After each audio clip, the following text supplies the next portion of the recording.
आचार्य कल्प पंडित टोडरमल जी द्वारा रचित मोक्ष मार्ग प्रकाशक ग्रंथ अधिकार 9वां मोक्ष मार्ग का स्वरूप। आत्मा का हित मोक्ष ही है।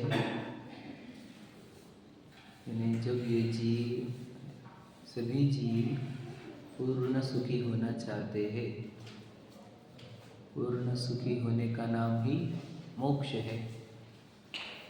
तो मोक्ष से सुख का संबंध कैसे, यदि ये प्रश्न हो तो उसका उत्तर ये है कि पूरा दुख, समस्त दुख मोह में है। और फिर मोक्ष में सुख क्यों? क्योंकि मोक्ष का अर्थ मोह का क्षय। तो जहाँ समस्त दुख कैसे? मोह से। और मोक्ष का अर्थ मोह का क्षय होना। इसी के लिए इसलिए मोक्ष सुख रूप है, ये सिद्ध होता है। समझे कि नहीं समझे? वो जगह बोलोगे तो उस सुख से कनेक्शन नहीं बैठेगा उसका, समझ रहे ना? क्योंकि लोग पूछते हैं ना कि मोक्ष में जाके क्या मिलेगा, तो जगह उनको क्या लगा? जगह है। तो वो जगह, कोई मोक्ष को नाम पे अगर जगह तो सिद्ध करेंगे तो लोग प्रेरित नहीं होंगे मोक्ष के लिए। जो लोग बोलते हैं कि क्या मिल जाएगा वहाँ पर, समझ रहे? तो मोक्ष की परिभाषा मोह के क्षय से होनी चाहिए, समझ रहे? जहाँ मोह का क्षय होता है, तो जहाँ मतलब जिस आत्मा में मोह का क्षय हुआ, वह आत्मा का मोह से रहित भाव का नाम ही मोक्ष है। आप समझ रहे ना? मेरी परिणति में से मोह का अभाव हुआ इज इक्वल टू मुझे मोक्ष हुआ, समझ रहे? जब हम ये परिभाषा पक्का कर लेते हैं तो हमारे अंदर एक टारगेट फिक्स होता है। क्या? कि मुझे मोह का क्षय करना है। हम लोकेशन का टारगेट छोड़कर कौन सा टारगेट रखें? अब कौन सा रखें? मुझे लोकेशन नहीं चाहिए, मुझे मेरे अंदर एक चेंज चाहिए। What change I need is I need to finish, समझ रहे कि नहीं? मोह, मुझे मोह का क्षय करना है। समझ रहे क्या कह रहा हूँ मैं? सही ना? तो ये दुख मोह से है, ये कैसे सिद्ध होगा? और फिर मोह का क्षय से मोक्ष होता है, यानी सुखी होते हैं। ये इसको सिद्ध करने के लिए बताते हैं कि देखो, जब तू मोहित होता है तो तुझे होता क्या है ये बता। तो सीधी सीधी बात है, अनंत इच्छा और विकल्पों से तू घिर जाता है। और उन अनंत इच्छा और विकल्पों के घिरने के कारण तू अनंत जगह पर सुख खोजता है और उससे व्यग्र होता है। व्यग्र समझते आप? तो मुझे बताओ, आप जो दुनिया के कोई भी व्यक्ति को ढूंढो, आप आपकी नज़र में लाओ, वो व्यग्र है कि शांत है, ये बताओ। आप समझ रहे? तो इसका सीधा अर्थ ही होता है, मोही जीव व्यग्र ही रहता है, अर्थात दुखी ही रहता है, क्योंकि वो अनंत इच्छाओं से, अनंत विकल्पों से तड़पते रहता है। सही है कि नहीं? ये जितना मैं बता रहा हूँ क्रम से बता रहा हूँ, ध्यान से सुनना। तो जितना, अभी रूल भी याद रखो, 2 बच्चे हैं, पिताजी एक्सपायर हुए, रोता कौन है ज़्यादा? कौन रोता है ज़्यादा? जिसको मोह ज़्यादा, समझे कि नहीं? बेटा एक्सपायर हो गया, माँ बाप दोनों में से कौन रो रहा है ज़्यादा? जिसका मोह ज़्यादा। रूल तो यही है ना, है कि नहीं? तो मोह का डायरेक्ट कनेक्शन दुख से है। जितना मोह उतना दुख। ये समझ में आ रहा है? अब मोह मतलब वो क्या, जो कल मैं बताया था उसी के आगे बता रहा हूँ। देखो, पुद्गल मिट्टी ने, समझ ले, अलग अलग आकार क्रिएट किए, समझे कि नहीं? ये शहर भी एक आकार है मिट्टी का, समझ ले ना? जैसे द्वारिका नगरी थी तो औरंगाबाद भी नगरी है, समझ रहे? मुंबई भी एक नगरी है, माया नगरी बोलते हैं उसको। ये सब ये नगरियाँ है। जैसे अयोध्या नगरी पहले के अलग थी, अभी के समझो अलग है। द्वारिका नगरी, ये नगरी। तो ये मिट्टी ऐसे आकर वहाँ पे नए नए मनुष्य के शरीर आते हैं, फिर वो शरीर शांत हो जाते हैं, समझे? कुछ मर जाते हैं तो फिर वो मिट्टी बन जाते हो, फिर नए शरीर बनते हैं, फिर मिट्टी हो जाते हैं, समझ रहे? तो ऐसी नगरियाँ बनती है, फिर उसमें नए नए मनुष्य आते हैं, फिर मनुष्य चले जाते हैं, ये प्रक्रिया चलती रहती है, काल चक्र इसी को बोलते हैं, जिसमें बढ़ता गया शरीर का आकार तो उत्सर्पणी हुआ और घटता गया तो अवसर्पणी हुआ। आप समझ रहे? अब देखो ये मिट्टी के अलग अलग आकार प्रकार चल रहे हैं, ये प्रक्रिया चल रही है इस आकारों में, ये टेम्पररी फेजेस में। ये मेरा ऐसा वाला जो फील है दैट इज कॉल्ड मोह। समझ रहे? अब ये भी देखो वही मिट्टी का आकार है, नया शरीर बना है एक, है ना, नया नया। जैसे आप मैं और मुझ में कंपेयर करेंगे तो मेरा थोड़ा नया शरीर है, समझ रहे? तो मेरा 35, 37, अब 45, 50 जो भी होंगे, तुम्हारे हिसाब से नया शरीर है ना। और कोई नया बच्चा देखे हम उसके हिसाब से पुराना शरीर हुआ। तो इस शरीर अब नया जब बना है तो अभी समझ रहे, तो ये नए से पुराना, पुराने से पुराना खत्म हो जाता है। ये फेज टेम्पररी है, बराबर है कि नहीं? तो इसके साथ ये शरीर ही टेम्पररी है, तो फिर मत पत्नी, माँ बाप, भाई, बच्चे, गाड़ी, बंगले, ये भी टेम्पररी है। अब इसको ऐसे न देखते हुए कि मैं विशाल, मेरा घर वहाँ है, रजिस्ट्री हुई है, मेरी पत्नी है, मेरे 2 बच्चे हैं, मेरा घर है, मेरी गाड़ी है, ये हो जाना इज इक्वल टू मोह हो जाना, है नहीं? इसको पूरा दम ध्यान। अब फिर इस मोह से क्या प्रॉब्लम है तुम्हारे को? बोलो प्रॉब्लम क्या है? मुझे दिन रात मेहनत करनी पड़ती है, मुझे रोज मेहनत करनी पड़ती है, रोज मेरे अंदर टेंशन्स चलते हैं, चिंताएं चलती है, भय चलता है, समझे, डर चलता है। ये नहीं चल रहा क्या हमारे साथ? बताओ हाँ या नहीं? अगर आप ये दृष्टि ना रखो जो हम बता रहे फेजेस वाली, और अगर ये वाली कि मैं विशाल हूँ यार, ये रियलिटी में मेरी पत्नी है, रियलिटी में मेरे बच्चे हैं, ये रियलिटी है जो मैं जी रहा हूँ और मुझे इसका मेरी ऊपर जिम्मेदारी है, तो इस फीलिंग में कितनी आकुलता है ये क्या आप चेक कर सकते हो? है कि नहीं आकुलता? आप तो प्रत्यक्ष अनुभव कर सकते हो, क्योंकि प्रतिदिन प्रति समय वैसा चल रहा क्या नहीं चल रहा? नहीं चल रहा क्या ये? फिर हमारे चेहरे तो आनंदित दिखने चाहिए, मुझे दिखने रहे किसी के चेहरे, है कि नहीं? तो हम पीड़ित है कि नहीं? मोह से पीड़ित। तो ये जितनी पीड़ा है वो कहाँ है बताओ? ये फेजेस में तो नहीं, फेज तो अपना अपना काम कर रहा है, मिट्टी तो अपना अपना काम कर रही है। ये जब मिट्टी बराबर अपना अपना काम कर रही है तो ये यहाँ पर एक रहता हुआ ऑब्जर्वर जीव जो है वो दुखी क्यों है? क्योंकि वो इस मिट्टी के क्षणिक आकारों में मोहित है। समझ रहे ना आप? तो पूरा दुख खाए में आया, मोह में। समझ रहे भैया? दुख पूरा के पूरा कहाँ है बताओ? सिचुएशंस, तो मिट्टी की सिचुएशन तुम चेंज नहीं कर, नगरी चेंज करके बताओ, इस शरीर का आकार प्रकार चेंज करके बताओ, संयोग चेंज करके बताओ। पता है संयोग, आप देखो मेरी भावना हो या सामयिक पार्ट में भी है शायद, तो उसमें लिखा है इष्ट वियोग अनिष्ट योग में सहनशीलता दिखला। तो योग 2 प्रकार के बोले जाते हैं। इष्ट का वियोग दुख रूप होता है, अनिष्ट का संयोग दुख रूप होता है, ऐसे बोला जाता है ना।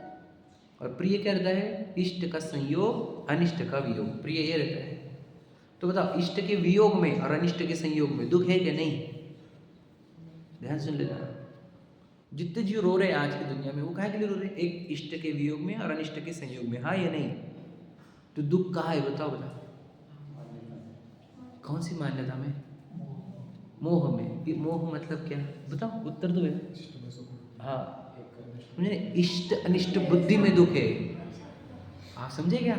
इष्ट अनिष्ट बुद्धि में दुख है। समझे क्या नहीं समझे? लॉजिक समझ रहे क्या कह रहे हो यार? बराबर है ना?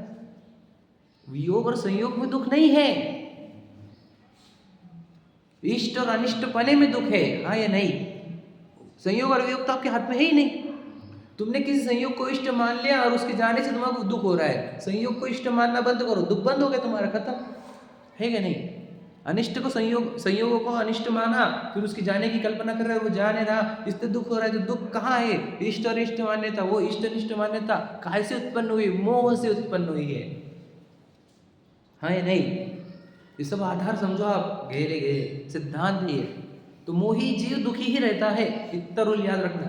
जो इस टेम्पररी आकारों में मोहित है, मूर्छित है, वे सभी दुखी है। इतना समझने आने पर सोचो तीर्थंकरों की भी शरीर की रचना सुंदरतम, घर गाड़ी बंगले, जहाज घराना, विचार करो। महल, बंगले भी क्या बोले, महल, और भी छोड़ रहे हैं। इस काय का चिन्ह है, ये काय का चिन्ह है? निर्मोही, वो मोहित नहीं होते। तो पूरे 24 के 24 तीर्थंकर, सोचो तीर्थंकर 24 होते हैं और सबका एक ही रास्ता है।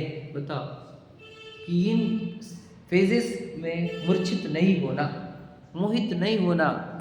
और हम उन निर्मोही जीवों के बंधन करने को आए हैं, निर्मोही को बंधन, और निर्मोही को बंधन करके फिर मोही हो जाते हैं। और मोह में सुखी होना चाहते हैं कि मेरा गाड़ी बंगला अच्छा रहे, मेरा व्यापार अच्छा रहे, मेरा है ना शरीर सुंदर रहे, शरीर निरोगी रहे, उसमें सुख खोज रहे हैं हम। मोही जीव सुखी नहीं होता है। इसलिए परमेष्टि बंधन योग के 5, क्योंकि 5 निर्मोही है, 3 ने निर्मोह होकर दीक्षा ले ली है और 2 तो मुक्त भी हो गए। 5 परमिष्टि के सिवा हम किसको बंधन क्यों नहीं करते बताओ? क्योंकि हमारे को मोही जीव बंधन योग्य नहीं, निर्मोही जीव बंधन योग्य है। समझ रहे? तो आचार्य उपाध्याय साधु क्या कर रहे हैं? वो चारित्र वाला मोह कुछ रह गया है उसका क्षय कर रहे हैं, है कि नहीं? और फिर हुए निर्मोही अरहंत और सिद्ध होने वाले हैं। सही है कि नहीं? चारित्र मोह संबंधी थोड़ा सा मोह उसका भी नाश करने के प्रयत्नशील है प्रतिदिन, प्रति समय। वे उस मोह का क्षय। तो दीक्षा क्यों ली गई है बताओ? क्यों ली जाती है दीक्षा?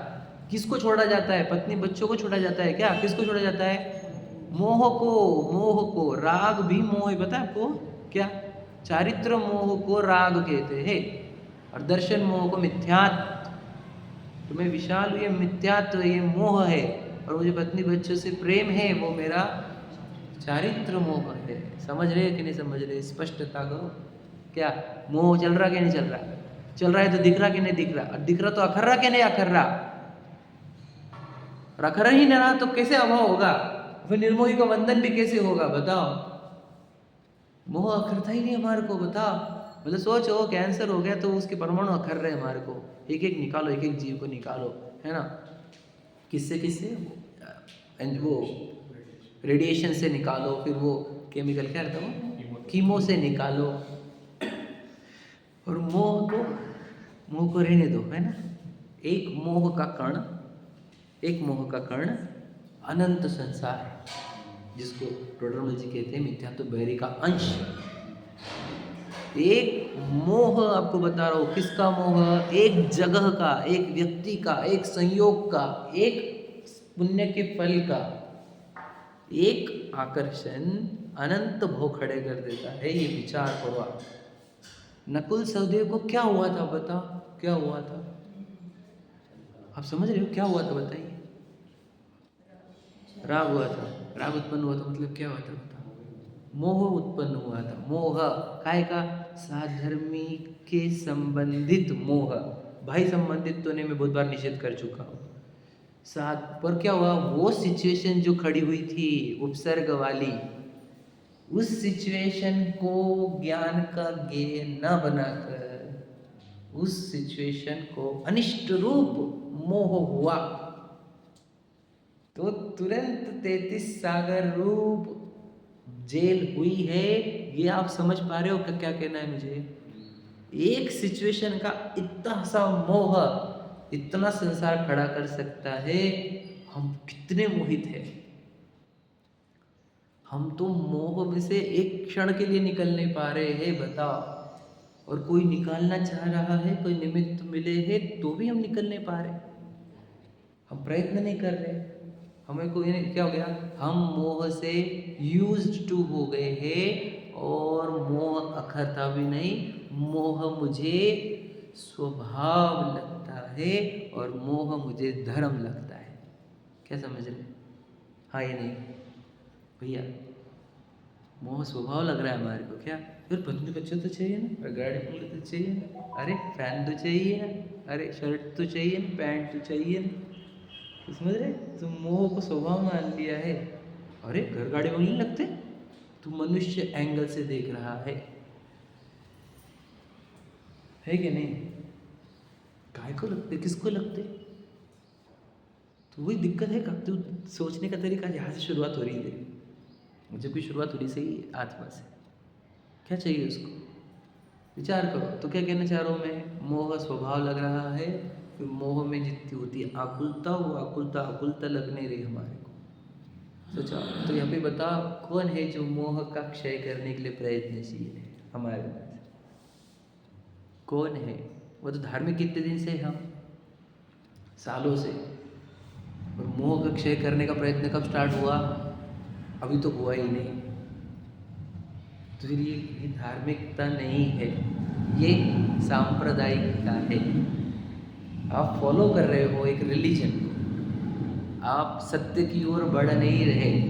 मैं आपको बताऊं, धर्म और सत्य एक ही चीज़ होती है। जितने सत्य में बढ़े उतने धार्मिक, और जितने असत्य में बढ़े उतने अधार्मिक। तो जितना मोह बढ़ रहा है उतने हम अधार्मिक है, और जितना मोह घट रहा है उतने हम धार्मिक है। तो मोह घटने से तो क्या, ये कोई भी फेजेस, शरीर, पत्नी, बच्चे, गाड़ी, बंगले, ये पूरे सिचुएशंस अपने से पराई रखना, क्योंकि ये संयोग है जिनका वियोग होता ही है। दिन रात ये आवाज़ें आती रहती, हे राम सुनाई देती। समझते नहीं वियोग होता है संयोगों का? हाँ, कितने वियोग हो रहे कि हमारे क्षण, हमारे जीवन में हमने कितने देख लिए बताओ। तो भी हम अभी भी तो संयोगों का मोह छोड़ने रहे, बताओ। समझ रहे क्या काकी जी? ध्यान से सुनना, मोह है ये सब।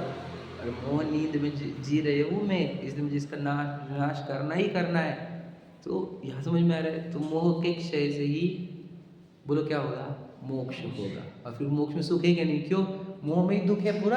तो जब मोह का क्षय होगा तो सुख होगा। समझ रहे कि नहीं? तो जिसको समझ लो कोई मोह नहीं है, समझ लो 3 पांडवों को ले लो, उनको वो सिचुएशन में मोह उत्पन्न नहीं हुआ तो क्या हुआ? मोह का क्षय हुआ, मोक्ष हुआ। और 2 को मोह उत्पन्न हुआ। तो मुनराज उपसर्ग जीतते इज इक्वल टू क्या? मोह नहीं होने देते उपसर्ग के काल में, उसको कहते उपसर्ग जीतना। और उपसर्ग हारना इज इक्वल टू क्या? मोह हो जाना। तो 3 पांडवों ने मोह नहीं होने दिया, 2 पांडवों को मोह हो गया। तो समझ रहे क्या होता है ये मोह?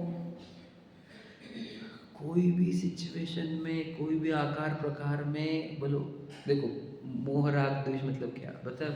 संयोग में और मेरे लगना ये मोह, संयोग अच्छे लगना है राग, और संयोग बुरे लगना है द्वेष। तीनों में कॉमन चीज है क्या? संयोग। मतलब क्या? ये भी बता दो। संयोग से 3 खड़े क्यों हुए? लक्ष्य संयोगों का किया, इसलिए ये 3 खड़े हुए हैं। तो लक्ष्य किधर करना है बताओ? जिसका संयोग नहीं हुआ है वो चीज का लक्ष्य करो, तो ना मोह होगा ना राग द्वेष होंगे। बताओ, इतना साइंटिफिक है जैनिज्म। बताओ, और स्पष्ट नहीं है, लॉजिकल नहीं है ये कि मैंने संयोग का लक्ष्य करूंगा तो मोहित होऊंगा, संयोग का लक्ष्य करूंगा तो राग द्वेष होंगे, क्योंकि वे अच्छे या बुरे लगेंगे। और मैं जब संयोग का लक्ष्य छोड़ देता हूँ कि ये संयोग जो वियोग होने वाले उनके मैं क्यों ध्यान लगाऊं, फिर मैं जो संयोग नहीं हुआ है वहां पर जाओ, तो जहां जाता हूँ तो क्या होता है? ना मोह उत्पन्न होता है, ना राग द्वेष उत्पन्न नहीं होते, तो मुक्ति नहीं होगी, मोक्ष नहीं होगा, सुखी नहीं होंगे, कर्म का नाश नहीं होगा। इतना सरल तो है, कठिन कहाँ है इसमें बताओ? और साइंटिफिक, लॉजिकल, साइकोलॉजिकल सब कुछ है ये। समझ रहे कि नहीं? बिल्कुल ऑर्थोडॉक्स नहीं है कि किसी ने थोप दिया हो हमारे ऊपर, किसी ने थोपा ही नहीं है। हम किसी के वैसे ना, हम ब्लाइंड फॉलोअर भी नहीं, हमारे पास तो युक्ति, विचार करने की शक्ति आई है, युक्ति लगाने की है, परीक्षा करने को कहा है, और हम परीक्षा कर करके बता रहे हैं आपको कि ये सच्चाई है।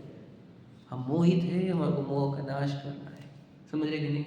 इसलिए जैन धर्म में पहला काम अगर कुछ करने को कहा है तो वो कहा है निर्मोह हो फिर बात करो, और उसी का निर्मोह होने का नाम सम्यक दर्शन है।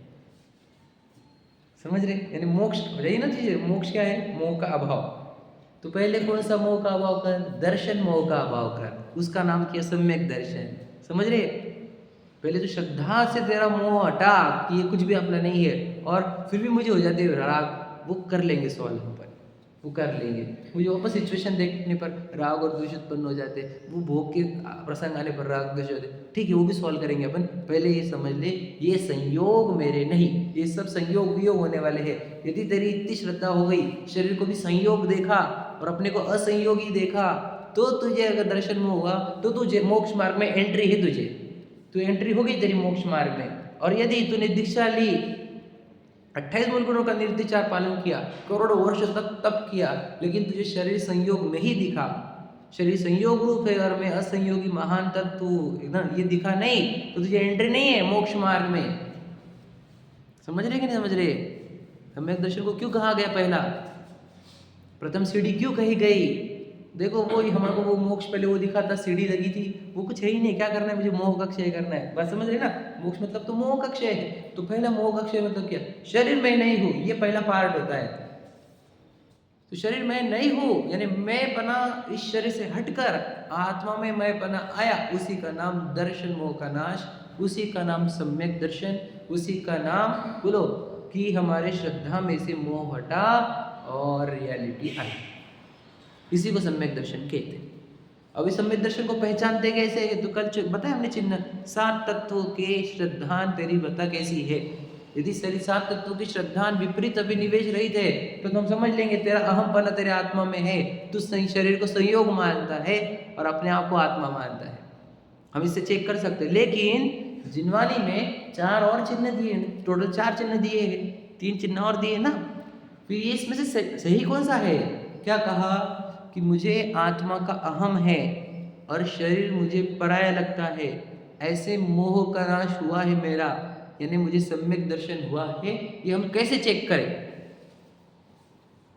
समझे कि नहीं? जिनवानी ने उस सम्यक दर्शन को पहचानने के लिए 4 चिन्ह दिए। कौन से? देश शास्त्र गुरु का श्रद्धान है क्या तुझे?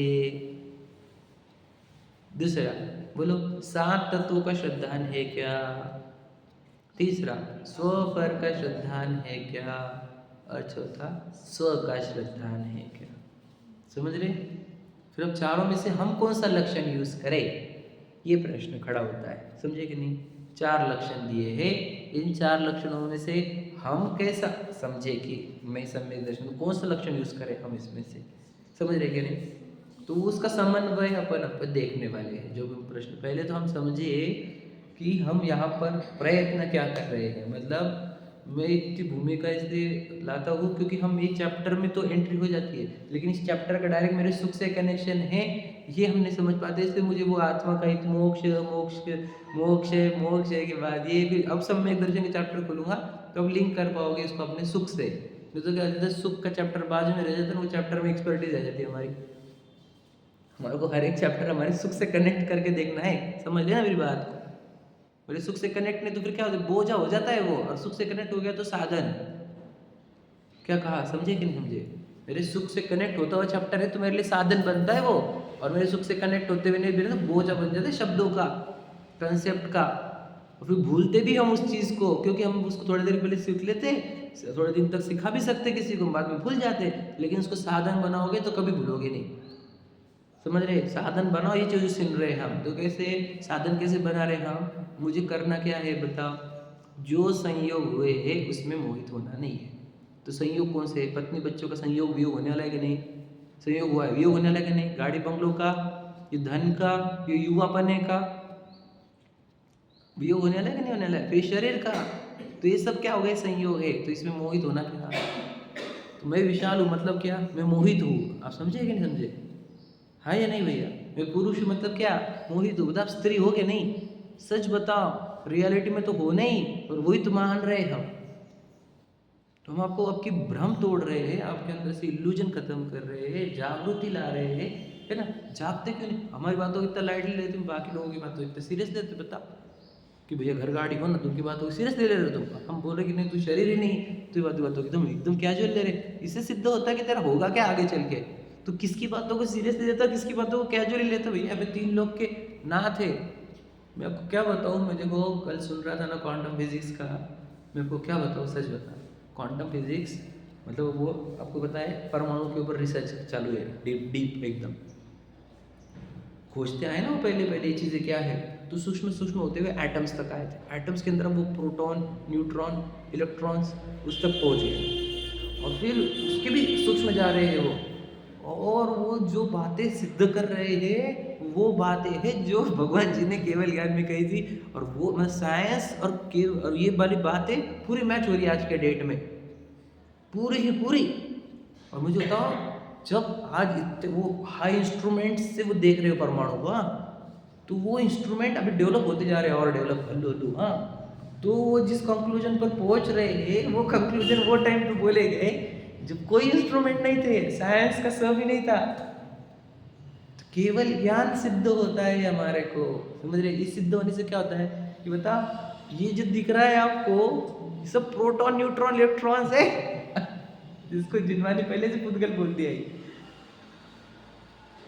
और वो फिर वो देखो, वो अब देखने रहे ना उसको सही तरीके से, ये बॉडी भी वो परमाणुओं की है, वो घर गाड़ी बंगले परमाणुओं का है ना। और फिर हम उन परमाणुओं के संग्रह में बोलो मोहित होते हैं और कितने राग द्वेष करते हैं। विचार करो, आत्मा को कितना तड़पाते हैं, और फिर कितने कर्म बंधन होंगे हमारे को। सोचो, ये जीव पेड़ पौधे बन कैसे गए, बताओ कैसे बने। जनरली घूमने को जाते हो तो क्या देखने को जाते हो?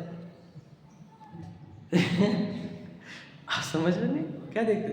ग्रीनरी अच्छी लगती ना हमारे को। तो ग्रीनरी इतनी क्यों दुनिया में, ये भी सोचता हूँ। पानी इतना क्यों, ये भी सोचता हूँ। पहाड़ झील क्योंकि पसंद हो क्यों आता हमारे को, बताओ। हमारे को बोले कि चलो घूमने को जाते, आज जाएंगे अपन साइट सीइंग करने को, तो पूरा दिन डालने को तैयार। हम बोले आज पूरा दिन मंदिर बैठना आप लोग, पूरा दिन क्या करेंगे? इतने देर उपयोग नहीं लगता, सिर्फ 48 मिनट लगता भैया। यहाँ पर तो पूरा लगा था 48 मिनट, क्या अंतर्मुहूर्त के बाद उपयोग नहीं लगता। और वहाँ पर कितने भी अंतर्मुहूर्त चलते क्या तुझे, बताओ मतलब क्या? तुझे एकेंद्रीय देखने का और पोतगलों के आकर्षण है तुझे, लेकिन एक निर्मोही जीव को हम दिखा रहे हैं और निर्मोही होने की भावना बहा रहे हैं। वो वाली बात है, तुझे कंटिन्यू नहीं चल रही। सिद्ध क्या होता है ये बताओ, ये क्या सिद्ध करता है? ये सब सिद्ध करता है कि हमारे को एक इंद्रिय में जाना है शायद अभी, क्योंकि जब तक उधर के आकर्षण खत्म नहीं होंगे, जब निर्मोही आत्मा का आकर्षण क्रिएट नहीं होगा, तो वहाँ पे जाना ही पड़ेगा ना। ये तो रूल है, प्रक्रिया, प्रकृति है। हमारा क्या? देखो प्रकृति का नियम ये है कि तुझे अभी तेरे अंदर जो जो छुपे हुए हैं ना, वो सब कर ले, समझे कि नहीं? और जब तुझे एक्चुअल में नीड होगी किसकी, मुक्ति की, तो आ जाना इधर। अब हम तो करके आए थे पहले कि नहीं नहीं वो नहीं चाहिए, वो नहीं चाहिए, वो नहीं चाहिए। यहाँ पर आ गए और यहाँ पर आके वापस उन चीज़ों के पीछे भाग रहे। हाँ या नहीं? तुम्हारे को ये भगवान जी कैसे मिल गया ऐसे निर्मोही? क्योंकि तुम हो भगवान जी क्यों चलते, ये क्यों नहीं चलते, ये देव क्यों नहीं चलते, ये देव क्यों नहीं चलते, ये देवी क्यों नहीं चलती तुम्हारे को, ये वाली देवी क्यों नहीं चलती, ये वाली देवी क्यों नहीं चलती, ये देव क्यों चलते नहीं, ये क्यों नहीं चलते? भैया हमको निर्मोही जीव चाहिए, मोही जीव भी चलता नहीं हमारे को। लॉजिक समझना आप। इन निर्मोही जीव के ऊपर भी तुम कुछ रख दोगे तो नहीं चलते हमारे को। हमारे को निर्मोही जीव चाहिए। क्यों? मुझे निर्मोह होना है, क्योंकि मोह में दुख है। हम कोई व्यक्ति विशेष से प्रेम नहीं करते, ना हम भगवान महावीर से प्रेम करते, ना कोई देवी देवता का निषेध करते। हमें निर्मोहता से प्रेम है, हाँ या नहीं? तो निर्मोही भगवान महावीर, इसलिए निर्मोही भगवान महावीर को पूछ रहे। तुम जिस देव का नाम ले रहे हो, लो नाम, और वो निर्मोही हो गया, उस दिन हम उनको वंदन करेंगे, क्योंकि हम नमो अनंताणम बोलते हैं, नमो सिद्धाणम बोलते, तो उनको भी वंदन हो जाएगा। अभी नहीं वंदन करेंगे हम उसको मोह की अवस्था में उसके। हम तीर्थंकरों को भी दीक्षा के पहले पूछते नहीं, भैया तू कैसी बातें कर रहा है? समझ रहे ना? स्पष्ट हो रहा है, निर्मोह, समझ रहे? तो ये एक आकारों प्रकारों में मोहित होने का नहीं, एक आकार सब। बोलो क्या लिखा है? अनित्य भावना क्या होती है? अनित्य भावना मतलब क्या रहता है बता? पर्याय अनित्य है, ये नहीं बताया जाता है उसमें। पर्याय अनित्य नहीं, वो याद रखना, वो एक अपेक्षा है। बोलो क्या अनित्य बताना है? अनित्य भावना में संयोग अनित्य है, ये बताना है। समझे ये बात? इसलिए पहली चिंतन 12 भावना में पहले चिंतन क्या होना चाहिए बताओ? ये संयोग पूरे अनित्य है, ये खत्म। सारे संयोग निरर्थक है, सभी बदलने वाले हैं। ये पहला चिंतन जो दिन भर करना चाहिए मैंने 12 भावना का, इसको अनुप्रेक्षा बोलते। निरंतर विचार करने योग्य है कि ये सब वियोग होने वाला है। सोचो मैं चक्रवर्ती बन गया, मैं इंद्र बन गया, मैं स्वधर्मेंद्र बन गया, वो भी संयोग है और वो छूटने वाला है, तो मुझे उसका आकर्षण होना चाहिए। मेरे मन से भावना निकलनी चाहिए, भगवान जी मैं एक बार चक्रवर्ती बन जाओ, ये निकलना चाहिए। मुझे पता है वो क्षणिक संयोगों के लिए मैं अपने अंदर आत्मा में इच्छा नाम का अग्नि तड़पाऊँ क्या खुद को? तो मेरे अंदर से पूरे चक्रवर्ती, इंद्र, स्वधर्मेंद्र, राजा, महाराजा आदि सब संयोगों का एक साथ आकर्षण छूटता है। इसी का नाम निर्वाचकता होता है। समझ रहे हैं? निकांक्षित अंग बोलते हैं जिसको, कि मैं काय की कांक्षा कर रहा था आज तक, बताओ संयोगों की। और वो संयोग अनित्य मालूम पड़ गए, वियोग होने वाले मालूम पड़ गए। पूरे संयोग जितने भी दुनिया में है, आप चक्रवर्ती बनने का संयोग है, या इंद्र बनने का संयोग, राजा महाराजा बनने का, प्रसिद्ध बनने का, है ना, सुंदर दिखने के जितने संयोग है, उन सब संयोगों का एक साथ आकर्षण टूटता है और निर्मोह होने की भावना जागृत होती है। ये है हमारा धर्म। सही है कि नहीं भाई? ऐसा अपने अंदर क्रिएट करो, दिल से जागृत बनो एकदम। हम जो भी बन जाए वो संयोग है। अमीर बन जाऊँ मैं प्रसिद्ध बन जाऊँ, पूरे वर्ल्ड में को जाने, ऑटोग्राफ लेने के लिए तड़पे, लेकिन वो संयोग वियोग होने वाला है। ये बात पक्की है कि नहीं है? तो ये जीवन मेरा संयोगों के लिए व्यर्थ करना चाहिए क्या? नहीं ना, करना चाहिए क्या? मैं संयोगों के लिए नहीं, समझ रहे, संयोग मेरे लिए है। क्या ये संयोग इसलिए है ताकि मैं अपना काम करूं। मैंने इतने ज़बरदस्त संयोग लाए थे मेरे साथ। कौन से? मैंने मनुष्य शरीर लेके आया, बता, मैंने पुरुष शरीर भी लेकर आ गया। एग्जाम्पल स्त्री भी चलता है हमारा। दिगंबर जैन धर्म लेकर आ गया, अनुकूल सामग्री पूरी, ताकि मैं निर्मोह हो सकूं। निर्मोह होने की पूरे इंग्रेडिएंट्स मेरे पास है, बस मुझे अब निर्मोही होना नहीं है। ये प्रॉब्लम है नहीं? इंग्रेडिएंट्स का ही मोह कर लिया मैंने। समझ रहे कि नहीं? इंग्रेडिएंट्स निर्मोही होने के लिए थे, इंग्रेडिएंट्स के मोही हो गए। समझ रहे कि नहीं समझ रहे? बताओ, आपको पता नहीं होगा, आप जितना डीप सोच सको।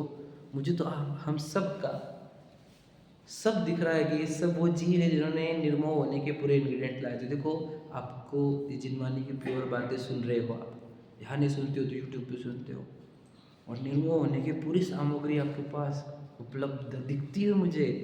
बोला यार कोई सब जन होने चाहिए निर्मोही, है कि नहीं? आप बोलो ना घरदार ना छूटे आपसे, लेकिन अंदर अभिप्राय में तो जुट जाए, आप ले नहीं है। इसी को बोलते दर्शन मोह का भाव करना समझ। घरदार नहीं छूट रहे, कोई टेंशन है हमारे को, अपने लगने छूटने चाहिए। अपने लग रहे हैं क्या? नहीं, देखो याद रखना, घर में रहने से प्रॉब्लम नहीं, अपने लगने से प्रॉब्लम है हमारे को। सही है कि नहीं भैया? और अपने लग रहे मतलब बहुत बड़े भ्रम में है तो याद रखना, तड़प तड़प के मरना पड़ेगा।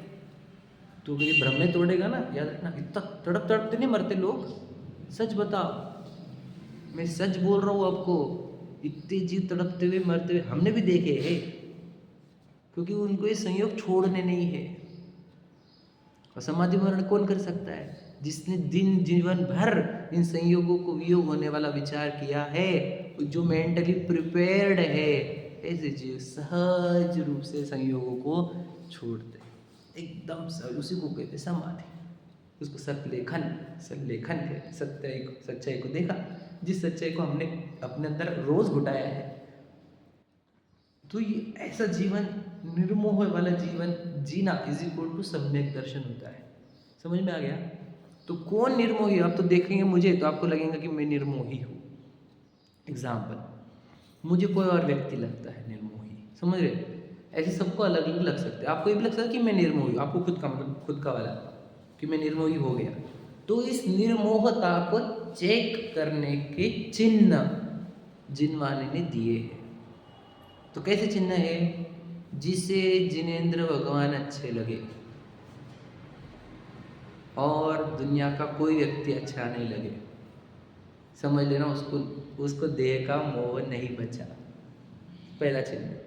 जिसे गुरु अच्छे लगते हैं, गुरु के उपदेश अच्छे लगते हैं, जिनवानी अच्छी लगती है, तो जिसके जीवन में देव शास्त्र गुरु का श्रद्धा, मतलब क्या, यही हितकारी लगते हैं देव शास्त्र गुरु, और जगत बिल्कुल हितकारी नहीं लगता, ऐसे जीव को समझ लेना वो जीव निर्मोह हुआ है।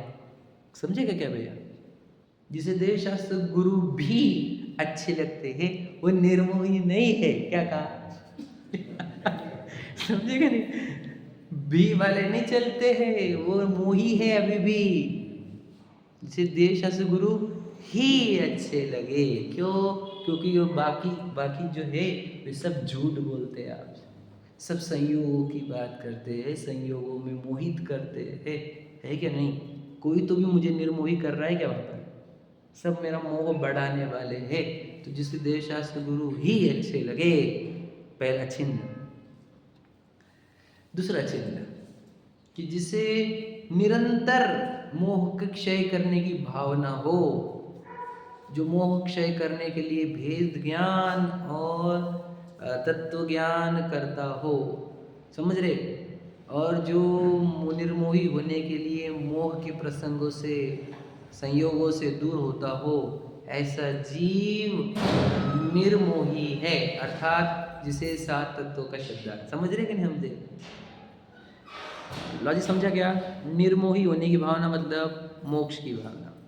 निर्मोह होने के लिए प्रयत्न करना मतलब संवर निर्जरा, वेद ज्ञान प्रयत्न करना। समझे कि नहीं? वेद ज्ञान करना, शरीर को अलग देखना, पत्नी बच्चे को अलग देखना, वो जो वेद ज्ञान कर रहा है, निर्मोह होने की भावना कर रहा है, वो संवर निर्जरा मोक्ष तत्व है।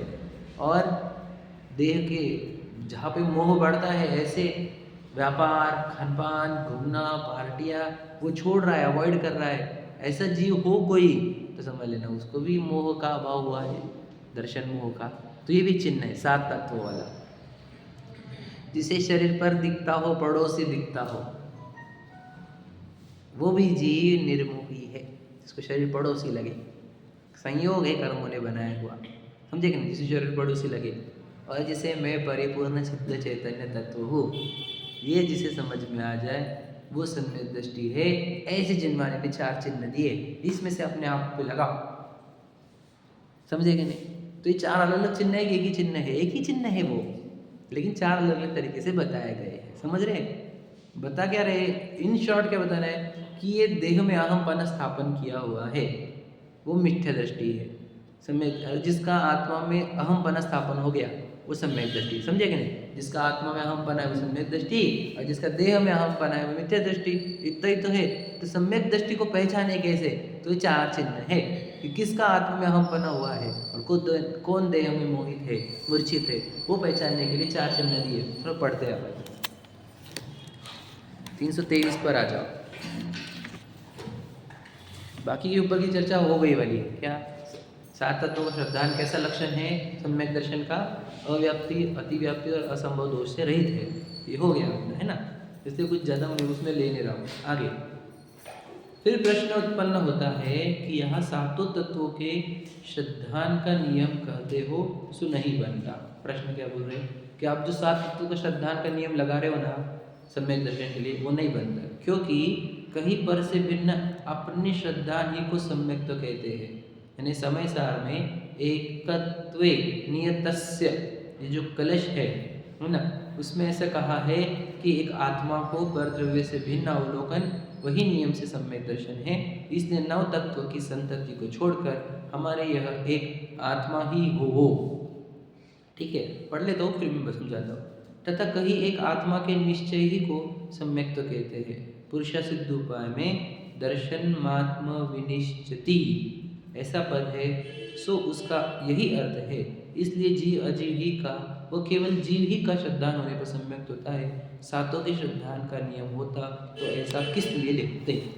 प्रश्न में बहुत बड़ा प्रश्न है लेकिन एकदम सरल है। वो कहना क्या चाहते शॉर्ट में कि समय साजी में बोल रहे एक आत्मा का श्रद्धान होना चाहिए, बस। समय साजी कलश में श्री उन्होंने बताया कि आप अपने मैं कौन हुई पता होना चाहिए, बस मेरा अहम आत्मा में होना चाहिए, इतना ही समय साजी कह रहा है। और वो पुरुषा सिद्ध उपाय का वो बता रही कि तुझे मैं कौन हूँ और मैं कौन नहीं हूँ ये पता होना चाहिए। तो कह रहे एक तो आत्मा का श्रद्धा बोलो, ये शरीर स्वपर का श्रद्धान बोलो, इतना ही जरूरी है सम्यक दर्शन के लिए, सात की जरूरत नहीं है। उल्टा समय साजी में तो बोला है नौ तत्वों का चक्कर छोड़ो। तो फिर इसलिए सम्यक दर्शन का लक्षण आप स्वपर का ज्ञान कहो या स्व का ज्ञान कहो या स्व का श्रद्धान, स्वपर का श्रद्धान कहो या स्व का श्रद्धान कहो। ठीक है, सम्यक दर्शन का चिन्ह आप क्या बताओ? स्व क्या श्रद्धान या स्वपर का श्रद्धान। सात तत्वों का मत बोलो, ऐसा उसका प्रश्न है। समझा क्या कह रहा हूँ मैं? बहुत इंपॉर्टेंट प्रश्न है। प्रश्न समझो तो गहराई समझेंगे उत्तर की। मतलब मुझे अगर हमारे को चाहिए क्या एक्चुअल में सम्यक दर्शन, तो सम्यक दर्शन को कैसे पहचानेंगे? लक्षण क्या है उसका बताओ। तो जिसको स्वपर का श्रद्धान हुआ उसको सम्यक दर्शन है, ये भी कहा जाता है। जिसको आत्मा का श्रद्धान हुआ उसको सम्यक दर्शन ये भी कहा जाता है। और किसी को ये कहा जाए कि सात तत्वों का श्रद्धान हो गया उसको भी सम्यक दर्शन है। और फिर देव शास्त्र गुरु वाली पार्ट नहीं निकाला उन्होंने, क्योंकि सात तत्वों की चर्चा करके आए ना हम। सम्यक दर्शन के चिन्ह क्या होता है? विपरीत अभिनिवेश रहे जीवादि तत्वार्थों का श्रद्धा, जो उमा स्वामी आचार्य कह चुके तत्वार्थ श्रद्धानम सम्यक दर्शनम। तो फिर यहाँ पर वो शंका उठा रहा है क्या कि समय सारजी में अलग लिखा है, पुरुषा सिद्ध उपाय में अलग लिखा है, वहाँ पर तो स्व के श्रद्धान को सम्यक दर्शन कहते हैं, स्व पर के श्रद्धान को सम्यक दर्शन कहते हैं। फिर यहाँ पे सात तत्व क्यों सिखाए जा रहे हैं? क्यों नौ तत्व सात तत्व बताए जा रहे हैं हमारे को?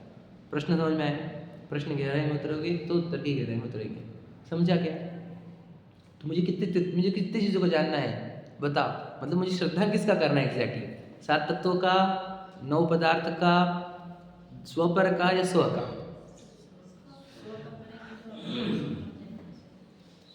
है ना, समझ रहे? पहले तो हमें कोई क्लियर हो जाए। तो याद रखना, जैसे जीव की जो की योग्यता हो, समझे कि नहीं, जिससे उसको सहायता मिले वो। लेकिन अल्टीमेटली मुझे चाहिए क्या? बोलो मुझे क्या चाहिए? मैं हूँ कौन, इसका उत्तर चाहिए। समझे कि नहीं? हम ये पूरे जिनवानी, पूरे जिन शासन का सार ये है कि आपको याद रखना, एक लाइन में बता रहा हूँ कि हमें आपको आपकी पहचान करानी है, बस इतना ही करना है। पूरे ना पूजन करवानी है आपसे, ना पाठ करवाना है, न नियम दिलाने, न व्रत दिलाने, न समझ। हमें आपको आपकी पहचान करानी है। एक बार आपने खुद को पहचान लिया बस, बस बाकी कुछ भी नहीं। तो इसलिए सम्यक दर्शन क्या होता है? स्वयं की पहचान, यानी ज्ञान के साथ स्वयं का श्रद्धा। तो हमें सम्यक दर्शन को पहचानना, यानी मुझे मेरे आत्मस्वरूप का श्रद्धान हुआ है कि नहीं हुआ है, ये पहचानने के लिए चिन्ह दिए हैं। वे चिन्ह से हम पढ़ते हैं। देखो समाधान, पर से भिन्न अपना श्रद्धान होता है, सो आश्रवादिक के श्रद्धान से रहित होता है या सहित होता है।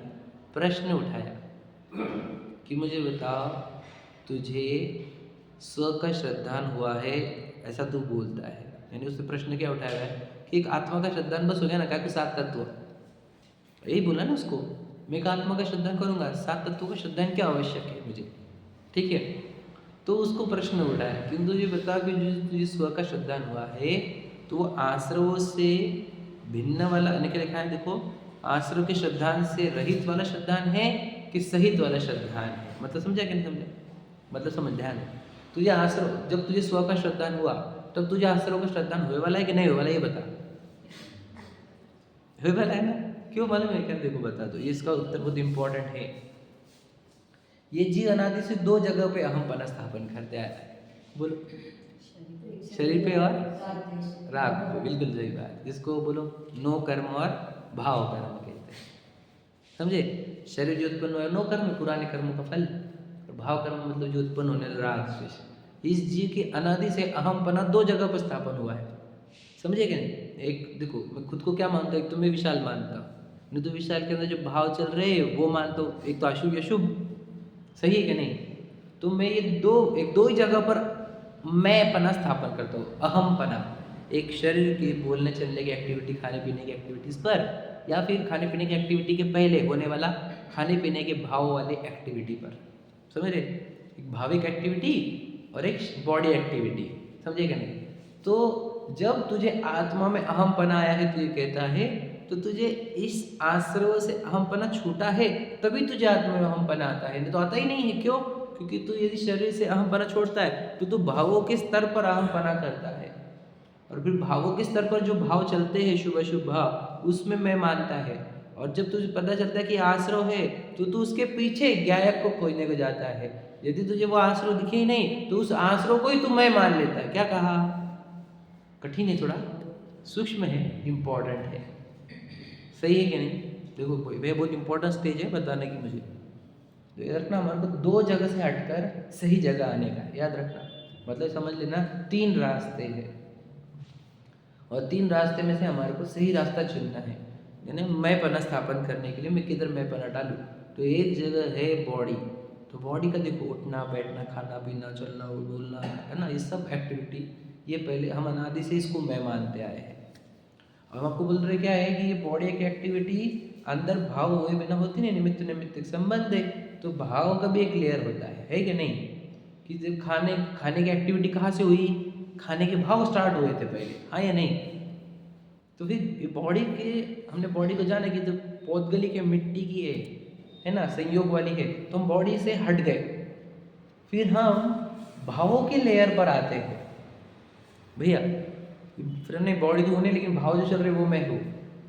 फिर वो आश्रव के स्तर पर मैं बना स्थापन करता है। अजीब का मैं बना छूटा, फिर आश्रव का मैं बना आता है, समझे क्या।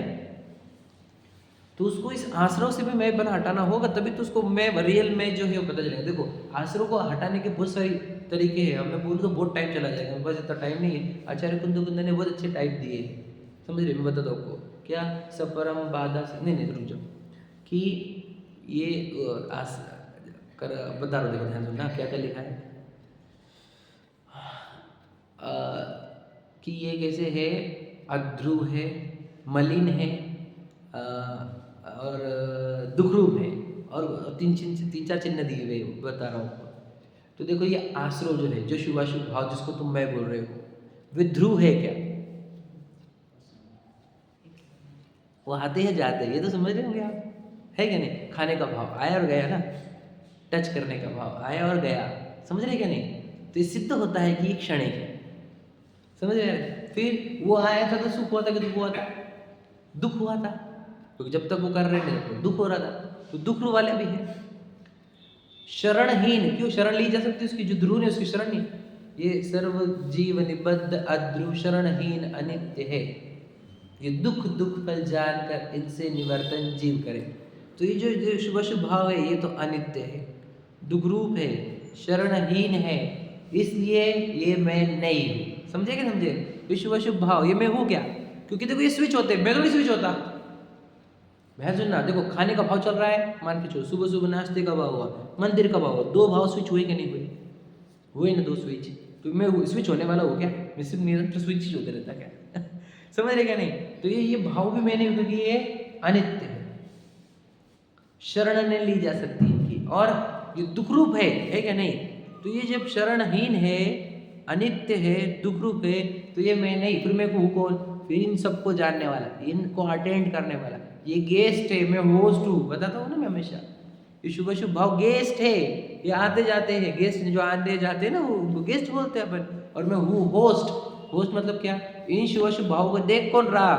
फिर वो ज्ञान, मैं ज्ञान हूँ क्या? नहीं, ज्ञान भी मेरी एक एक्टिविटी है।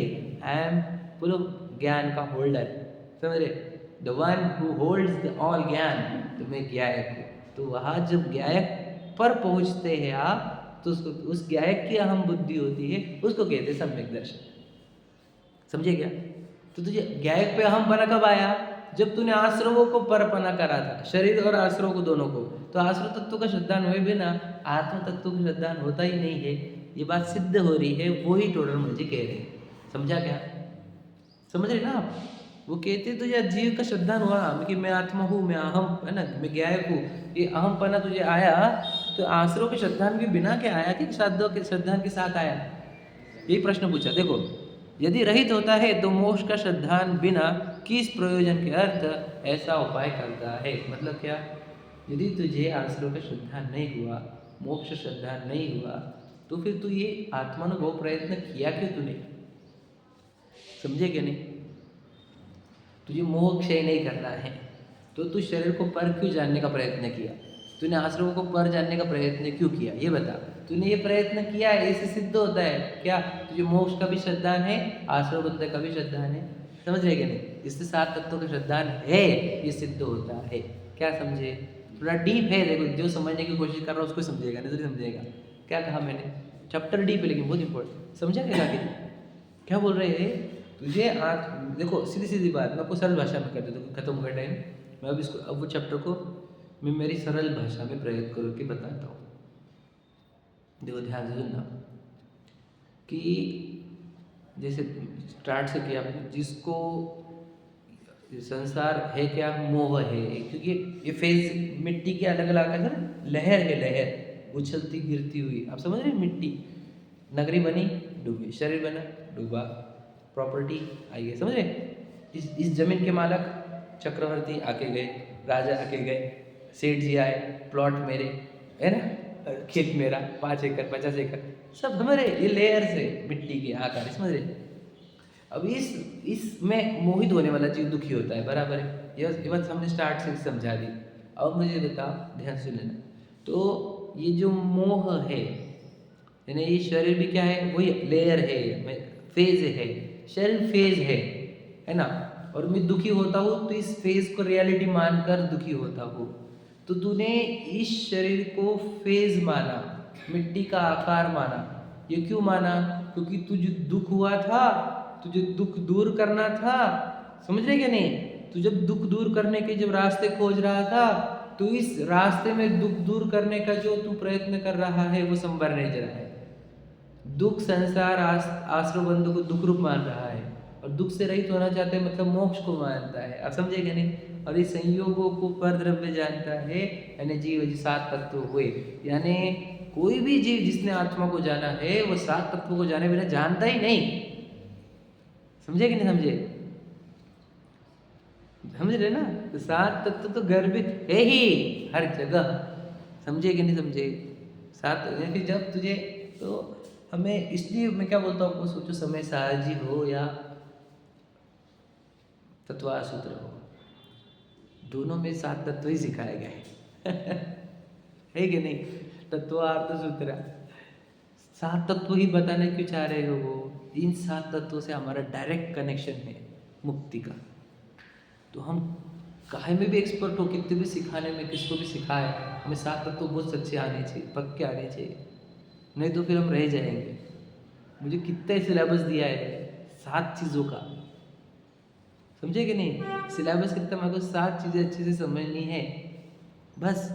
तो जिसने रखना, जिसने भी अपने आत्मा को पहचाना है कि मैं आत्मा हूँ, उसने 7 तत्वों के आधार पर ही माना है। नहीं, कोई आश्रयों का श्रद्धा ना करे, यदि कि आश्रय होते हैं तो क्या करेगा? शुभ अशुभ भाव में ही मैं पना कर लेगा, और फिर नहीं शुभ अशुभ में करेगा तो अजीव शरीर में मैं करेगा। तो सोचो, हम अजीव शरीर में कर रहे क्या नहीं कर रहे? इसका अर्थ क्या है? बोलो। हमारे को 7 तत्वों की श्रद्धा नहीं, अजीव का अजीव नहीं मानते, और अजीव को मैं मानने पर आश्रय होते हुए वो स्वभाव मानते हो, तो बताओ हमारा कैसा मेस्टअप जीवन है। आप समझ रहे हैं मैं कैसे जी रहा हूँ अभी? मैं संयोगों वाले अजीव को मैं मानता हूँ, उस अजीव को मैं मानने से मुझे शुभ अशुभ भाव होते हैं, मुख्यतः से अशुभ ही होते हैं, है ना? उन अशुभ भावों को मैं मानता हूँ, और वो अशुभ भाव को मैं मानने वाला, शरीर को मैं मानने वाला जीव न खुद को जी समझ रहा है, न संबंध निजरा प्रकट करने का प्रयत्न करता है, न मोक्ष का प्रयत्न करता है, न मोह का क्षय करने का प्रयत्न करता है। दिन ब दिन मोह बढ़ाते जाता है। मेरा बेचा, मेरा पोता, मेरी गाड़ी, मेरी प्रॉपर्टी, समझ रहे? लाड़ी लाड़ी माड़ी, बस जीवन उसी में संपूर्ण, पूरा जीवन बर्बाद कर देता है। ये उन जीवों की बात है जो स्वाध्याय नहीं करते। हम स्वाध्याय करने वाले ने ऐसा नहीं करना चाहिए। स्वाध्याय करने वाले जीव भी अगर ऐसे ही जीवन बर्बाद करेंगे तो क्या महत्व रह जाएगा स्वाध्याय करने? हम काहे के लिए आए यहाँ पे? बताओ, आप काहे के लिए आए हो? पता है आपको? यहाँ पे सच बता रहा हूँ आपको, अब भी मोह का क्षय करना चाहते हो तभी तो आप आए हो, नहीं तो मोह बढ़ाने के लिए तो पूरी दुनिया खड़ी है आपके लिए। वो छोड़ के आए हो ना यहाँ पे, तो जब आए हो तो पूरा कंप्लीट करो, मोह का नाश करो, बहुत आनंद होगा, क्योंकि दुख पूरा मोह में है। समझे क्या नहीं? बताओ, परिवार मित्र जन से मैं मोह को हटाओ, यही बोलते हो ना आप? फिर वही तो मोह हटाने के सिखा रहे हम विद्या आपको। क्योंकि एक मोह रह जाएगा ना, मेरे बच्चे को बुलाओ, तो याद रखना तड़प तड़प के मरोगे तुम। मेरी प्रॉपर्टी, मैंने को कल ही परसों वीडियो देखा मैंने, क्या बताऊँ, मैं देख के तो ऐसे हमारे रोंगटे खड़े हो जाते। वो एक्सपायर हो गई दादी माँ, वो लेके जा रहे हो उसको, कहाँ पे? वो उसमें से रथ में से, कार में रखे थे रथ में, ले रहे अंगूठा खपा खप मार रहे पेपर पे। ये है दुनिया। क्या बताए हम आपको? सच बताओ, वीडियो देखा हुआ है, मैं तो झूठ बोलता नहीं कभी। वो अंगूठे से पेपर पर, अंगूठा मतलब साइन कर दी, प्रॉपर्टी ट्रांसफर। अंबानी के केस में भी हुआ था ना ऐसा। और किसका अभी भी बड़ा कोई व्यक्ति, देशमुख है ना, विलासराव देशमुख, बता रहे जीवन में वेंटिलेटर पे, और पूरे डॉक्यूमेंट साइन करवा ली, मतलब वो ठप्पे मार ली। ये दुनिया है ऐसी। सच, अब देखो हम आपको सच्चे से वाकिफ करा रहे, जागरूक करा रहे, क्यों नहीं जागते? क्यों मोह नहीं छोड़ते? क्यों आकर्षण उन चीज़ों का? आप नहीं छोड़ोगे, वो छोड़ोगे, वो छोड़ेंगे आपको। समझदार बनो। तुम्हें केवल आप काहे के लिए आए हो? फिर निर्मोह होने को आए हो। निर्मोह हो जाओ पूरे, बिल्कुल मोह मत रखो किसी का। और जो मोह रहित रहता है वो देखो बहुत आनंदित रहता है, बहुत गजब की जीवन जीता है वो रियलिटी में जीता है। कोई आकर्षण नहीं, कोई प्रेम नहीं, कोई द्वेष नहीं, सहज जीवन जीता है, एकदम आनंदमय जीवन जीता है। तो हम आपको जीवन ऐसा अनमोल बनाना चाहते हैं। आपके भाग्य ने ये सब संयोग खड़े कर दिए, हमारे को यहाँ बिठा दिया और ये बोलने को प्रेरित किया है। और उस भाग्य का सार्थकता करो, समझेगा नहीं? आपके भाग्य नहीं होते तो ये शब्द थोड़ी निकलते। ये शब्द जो निकल रहे हो भाग्य ही तो खड़ा कर रहा है आपका, है कि नहीं? हम भी नहीं बोलते, तो मैं भी सीख जाता हूँ जो जो बोला जा रहा है यहाँ से भी सीख लेता हूँ। बोले यार बहुत अच्छी अच्छी बातें निकल रही है हमारे। तो मैं तो कुछ डिसाइड करके आता भी नहीं, यहाँ पर आते वक्त जो लगा, इस बैठे बाद जो लगा वहाँ से शुरुआत करता हूँ, क्योंकि मुझे भाग्य से निकलने के है और अपनी भावना तो ये कि सब अच्छा हो तो अच्छा ही निकलेगा। तो भाग्य आपका इतनी गजब की बातें सिखा रहा है। सोचो ये जो मैं बता रहा हूँ मोह विधि, नाश करने की प्रक्रिया, दुनिया में कहाँ इतनी स्पष्टता से बोली जाती है क्या? कहीं पे बहुत कम जगह जहाँ पे जिनमानी प्योरिटी से पढ़ी जाती है वहाँ पर ही बोली जाएगी। नहीं तो कौन मोह से रहित होने की बातें कर रहा है आज? हाँ मतलब समुचरण से भी रह जाते हम, और मोह से रहित होने की बातें कहीं है नहीं, सब मोह बढ़ा रहे हैं। तो देखो जिनको जिनको आप महंत मानते, बड़े बड़े मानते, वो भी मोहित है आकारों में, मिट्टी के आकारों में। और हमें अवसर मिला है पूरी तरह निर्मोह करो खुद को, और खुद के लिए किया जाने वाला उपकार यही है। और इसी को धार्मिक व्यक्ति कहते हैं। धार्मिक व्यक्ति खुद को निर्मोह करते हुए चलता है, समझे ना? और फिर भाग रहे कोई भी चीज़ के लिए, ये तो पागल होने का लक्षण है, बुद्धू बनने का लक्षण है। कोई भी चीज़ का अट्रैक्शन लेकर बैठ गया है। अरे जीरो अट्रैक्शन और जीरो बोलो, ना राग न द्वेष, कोई ना किसी से बैर ना किसी का प्रेम, बस ज्ञाता दृष्टा। समझ रहे? ऐसा हो सकता है निर्मोह होने पर, है ना? चलो, सहजानंदी शुद्ध स्वरूपी